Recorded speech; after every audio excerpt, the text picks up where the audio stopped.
Like it went, and what was the emotions like just being out there on the NFL field?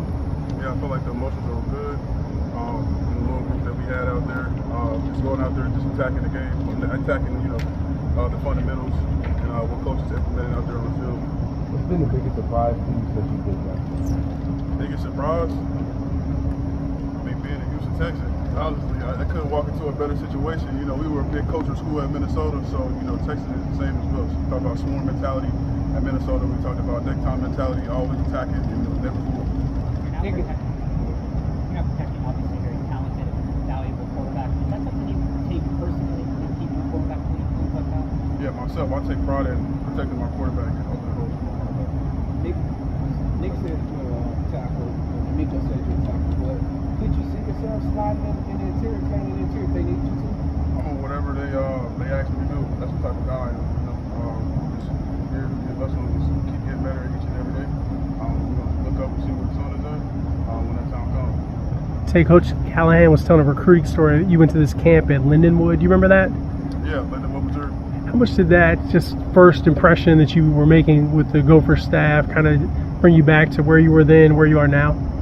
I think the biggest thing, it was super hot that it was way hotter than it was today. The biggest thing was just, they was going to see who was going to tap out, like who was going to quit, who was going to fake like they were injured, or, they were looking for any type of tendency to tell you no. So I think I didn't do that at all.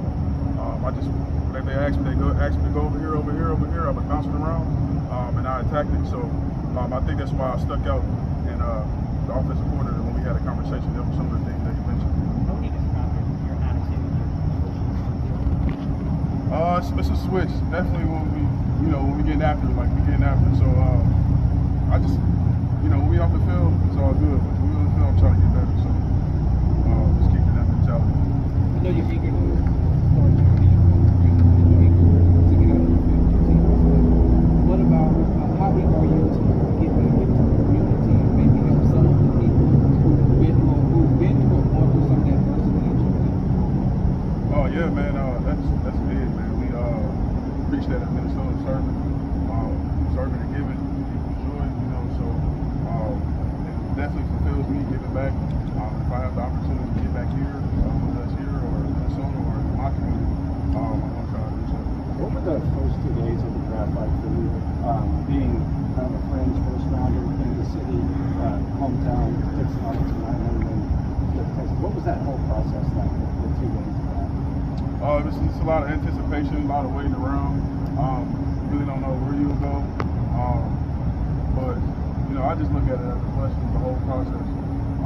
And I feel like I'm mentally with Houston Texans, so I'm going to get the organization all like that. Did you finally get some sleep?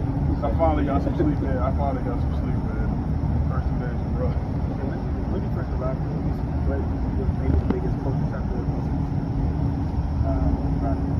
I think it was an easy transition, honestly. I think it was more so just getting around the coaches, getting to learn their personalities. But I think it was an easy transition. There's a lot of things that you can share. Which day did you arrive? What's your biggest takeaway from today? D'Amico talked about getting guys acclimated, integrated, learning a lot of things today. What's your biggest takeaway from today? That we're teammates, and at the end of the day, even though we're trying to get each other better, we ain't trying to go out there and hurt each other or anything like that. So we talk about iron sharper than iron. That's the biggest thing. Just going out there and competing at the highest level, making your brother better. That's what we talk about this morning. What is your place to co-mark Nick Cady and Cole Popovich? And also, what does it mean to you to know that the owner, Kyle McNair, says he can't wait to see you on the field? It feels good, but I can't wait, bring and talk to him too. So I'm excited, man. Like I said, I'm just a blessing that I'm here. And today was the first day. Just went out there and attacked that. And I can't wait to get this recovery. I'm better with that. Tape.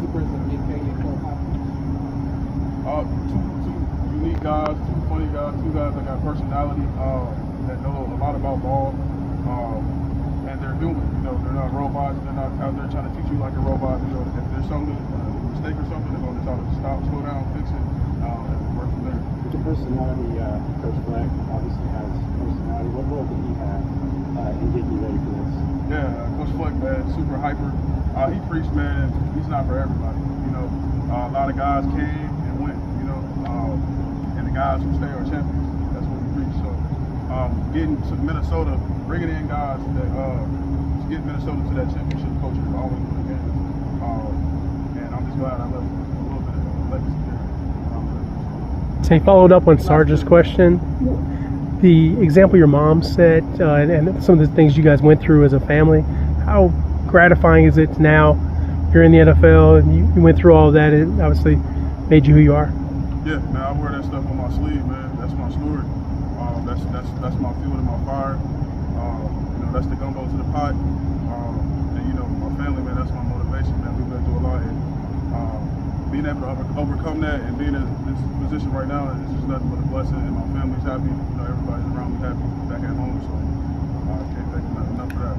Can you tell us about your former teammate, Daniel Jackson? Oh man, Daniel Jackson, you go see him. I'm pretty sure you saw him out the other day, twitchy. He can catch the ball.